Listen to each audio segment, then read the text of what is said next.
Have you ever woken up in the middle of the night, heart pounding, drenched in sweat, disoriented, only to shrug it off as just a bad dream? That's exactly what happened to Walter. A 72-year-old retired engineer, father of 3, and grandfather to 6 bright-eyed little ones. He had always followed the same nightly routine for decades: warm tea, a TV show rerun, and straight to bed. But one night, something went terribly wrong. He collapsed in the bathroom, alone. No one found him until morning. What happened to Walter wasn't just old age catching up. It was a perfect storm of small, avoidable habits that almost cost him his life. And the terrifying truth? Walter isn't alone. Each year, more than 70,000 seniors in the U.S. pass away during their sleep, many from preventable causes hidden inside seemingly harmless bedtime routines. The older we get, the more fragile our systems become. A heart that once beat strongly begins to tire. Muscles lose their strength. The brain sleeps more lightly. And the smallest disruptions, a glass of water, a misplaced step, or a snore can turn deadly. But here's the good news. These dangers can be avoided.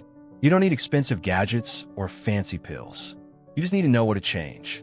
In this story, we'll reveal 7 nighttime habits that quietly harm seniors' health and show you simple, effective ways to fix them. Walter's recovery was possible because of these changes, and so is yours. Let's begin. Habit 7. Overhydrating before bed. Walter had always believed that staying hydrated was the secret to good health. Every night, without fail, he'd pour himself a tall glass of water and drink it all just before climbing into bed. It seemed like a small, healthy habit until it nearly cost him everything. One night, around 2:30 a.m., Walter woke with an urgent need to use the bathroom. The hallway was dark, his balance wasn't what it used to be, and in his groggy state, he stood up too quickly. The sudden change in posture made his blood pressure dip, and before he could steady himself, Walter fell hard on the cold floor. His daughter found him hours later, shaken and bruised. A simple glass of water had turned into a dangerous risk. As we age, our kidneys don't work as efficiently. Our bladders can't hold as much. Getting up quickly from bed can cause dizziness or even blackouts. And trips to the bathroom in the dark without the strength or balance we want can lead to serious injuries. The solution isn't to stop drinking water altogether. It's about when we drink. Hydration is important, but spreading fluid intake throughout the day is far safer. As bedtime approaches, reduce how much you drink, especially in the 2 hours before sleep. Add a small night light in the hallway. When you wake, sit up slowly, let your body adjust. Then place your feet on the floor and pause before standing. It may seem like a small thing, but for Walter and for so many others, it could be the step that saves your life. Habit 6. Eating late dinners. For Walter, evenings were his favorite time. After dinner, he'd watch the evening news, and just before bed, he'd make himself a cheese sandwich. It was a little ritual that made the end of his day feel complete. What he didn't realize was that his innocent late-night snack was slowly working against him. As we age, our digestion slows. Our metabolism isn't what it used to be, and the heart works harder to manage changes in blood sugar. Lying down soon after eating, especially heavier or fatty foods, can cause acid reflux, restless sleep, and even increase the risk of stroke. Walter began to notice the signs. Waking up with a sour taste in his mouth, coughing at night, feeling sluggish in the mornings. His doctor finally helped him make the connection. Late-night eating doesn't just disrupt sleep, it can quietly erode health. The fix was simple but powerful. Walter began finishing his dinner earlier, at least 3 hours before bedtime. He traded his cheese sandwich for lighter, easier-to-digest options. A bowl of warm vegetable soup, a small slice of banana, herbal tea. He slept better. His energy improved. He woke up clear-headed and more alert. It wasn't about giving up comfort. It was about changing the timing and choosing foods that worked with his body, not against it. Habit 5. Sleeping on your back. For years, George never gave much thought to the way he slept. Every night, he'd lie flat on his back, pull the blanket to his chin, and drift off. It was the way he'd always done it, since he was a young man. But over time, something began to change. He started waking up feeling groggy, his mouth dry, and his chest heavy. His wife, Margaret, began to worry. "You stop breathing sometimes," she whispered one morning. "It scares me." George didn't snore loudly, but there were long pauses between breaths that Margaret noticed. And though he didn't remember anything unusual, he often felt tired even after a full night in bed. What George didn't know was that sleeping on his back was quietly putting strain on his body. As he lay flat, the soft tissues in his throat could fall backward, partially blocking his airway. This led to silent drops in oxygen, robbing his brain and heart of the air they needed to function well. The solution wasn't complicated, but it made all the difference. George began sleeping on his left side. He tucked a pillow behind his back so he wouldn't roll over during the night. He also invested in an orthopedic pillow that cradled his neck and supported his spine. Within weeks, he noticed a difference. He woke up feeling clearer, more rested. Margaret slept better too, no longer lying awake listening for his breath. Something as simple as changing sleep position gave them both peace of mind and a better night's rest. Habit 4. A bedroom that's too warm. Walter always liked a warm house. Ever since his retirement, he took comfort in keeping things cozy. In the winter months, he'd turn the heat up high, pile on thick blankets, and fall asleep to the quiet hum of the radiator. But over time, something shifted. He began waking in the middle of the night, drenched in sweat. His dreams were restless, and even after 9 hours in bed, he felt exhausted. At first, he thought it was just age catching up with him. But the problem wasn't his age, it was the temperature in his bedroom. As we grow older, our bodies become more sensitive to temperature changes. To sleep deeply, our core body temperature needs to drop slightly. But Walter's overheated room was preventing that from happening. Instead, his heart worked harder to cool him down. The warmth dehydrated him, interrupted his sleep, and left his heart under unnecessary strain. Once Walter understood the problem, he made some small changes. He set the thermostat to a comfortable 64 degrees Fahrenheit, about 18 degrees Celsius. He switched to breathable cotton sheets and used layers instead of one heavy comforter. He even cracked the windows slightly to let in a cool breeze on dry nights. The change was almost immediate. He began sleeping deeper and waking with more energy. His head felt clearer. His body was more rested. By simply cooling the room, Walter gave his heart and his whole body a break. It wasn't about being uncomfortable. It was about being smart. Sometimes, what feels good in the moment, like warmth and coziness, can quietly work against us. But with a few thoughtful changes, Walter reclaimed the rest his body truly needed. Habit 3. Jumping out of bed too fast. Walter had always been a man of routine. Up with the sun, slippers on, and coffee brewing before the clock hit 6:30. But one quiet morning, everything changed. He woke up, swung his legs over the bed like always, and suddenly the world tilted. His knees buckled, the room spun, and before he could catch himself, he was on the floor. No rug, no spilled water, just the unforgiving twist of his own body failing to cooperate. It wasn't clumsiness. It wasn't age catching up. It was orthostatic hypotension, a sudden drop in blood pressure that hits when you rise too quickly. And it can be dangerous. Walter's fall was a wake-up call. A bruise on his hip reminded him for weeks. But it didn't have to be that way.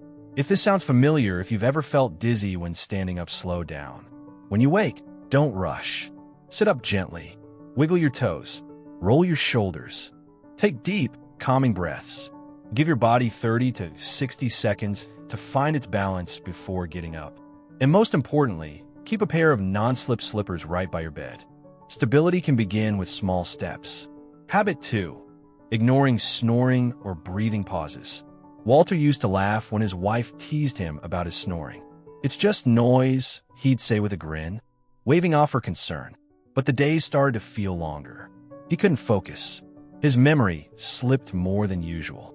And then came the nights where he'd jolt awake, heart racing, lungs gasping for air. It wasn't just snoring. It was sleep apnea, a silent, dangerous condition where breathing stops repeatedly during sleep. His brain and heart were being starved of oxygen night after night. The truth hit hard. This wasn't just about being tired. It was about his health, his heart, his life. If you or someone close to you snores loudly, wakes up choking, or feels exhausted despite a full night's sleep, don't ignore it. Talk to a doctor. A sleep specialist can run simple tests. Treatments like CPAP machines, better sleep posture, or even small changes in weight can make a world of difference. They don't just help you sleep, they help prevent strokes, heart attacks, and memory decline. Habit number 1, taking certain medications without monitoring. Walter had always been careful.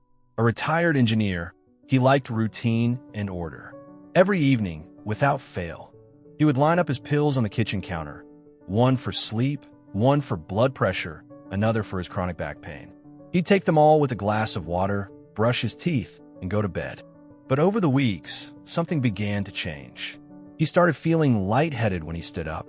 Once, he nearly blacked out on the way to the bathroom. Another time, he forgot whether he had taken his pills at all. His daughter noticed that his memory seemed foggier, and he admitted that some mornings he struggled to think clearly. Then came the fall. It happened late at night. Walter got up, dizzy and confused, and lost his balance. He was lucky, just a bruised hip. But the scare was enough for his family to finally take action. What no one had told Walter was that combining certain medications, especially sleep aids, painkillers, and blood pressure drugs, can be dangerous. The mix he was taking at the same time each night was slowing his heart rate and affecting his brain. The drowsiness and disorientation were signs of interaction, not just aging. After the fall, Walter's daughter scheduled a thorough medication review with his doctor. Together, they looked at every pill he was taking, the purpose, the time of day, and potential interactions. They made small but important changes. His sleeping pills were reduced and swapped for calming herbal tea and deep breathing exercises before bed. Pain medication was spaced out and used only when absolutely needed. His blood pressure medication was adjusted to a morning dose. It didn't take long for Walter to notice the difference. His mind felt clearer in the mornings. The dizziness faded. He started to sleep better naturally. Most importantly, he felt in control again. For older adults, especially those managing multiple health conditions, taking medications without regular check-ins can quietly lead to serious problems. It's not just about the pills. It's about how they work together. That's why it's essential to bring all medications to every doctor visit, even over-the-counter ones or supplements. Ask specific questions about timing, interactions, and safer alternatives. Include non-drug approaches when possible, especially for sleep or minor pain. Because staying healthy isn't just about what you take, it's also how and when you take it. Your small habits are not small at all. Walter had always been an early riser. Every morning, he would shuffle into the kitchen, put on a pot of coffee, and glance at the clock on the wall with pride. At 72, he still lived alone, still did his gardening, and still read the newspaper front to back. He valued his independence. It was a quiet badge of honor he wore every day. But one winter night changed everything. Walter got up to use the bathroom. The hallway light was off. He didn't want to disturb the peace, so he walked in the dark like he'd done so many times before. His foot caught the edge of a rug, and in a second that felt like forever, he fell hard. He woke up hours later on the floor, cold, in pain, and scared. Walter survived that fall, but many don't. This story isn't shared to frighten you. It's shared to open a door, because we believe you deserve to sleep safely, to close your eyes each night without fear, to wake up refreshed with a new day waiting, not a new injury. Small habits, like turning on a night light, clearing the path to the bathroom, or placing a glass of water by the bed, might seem unimportant, but they're not small at all. They are lifelines, and they are well within your reach. If this reminds you of someone you love, or even yourself, start small. Maybe just tonight, you place that lamp closer. Maybe tomorrow, you move that rug. These steps matter, because your health, your safety, your future, they begin the moment you close your eyes. We invite you to reflect. Have you or someone close to you ever faced a similar moment? What helped make your sleep safer? What change made a difference? Share your story in the comments. We'd truly love to listen. You might help someone else feel less alone, or even help them avoid a fall. And if this message touched you, please consider liking and subscribing. There is still so much we want to give you: stories, tips, and care. You're not alone in this journey. Your path to safer sleep begins now.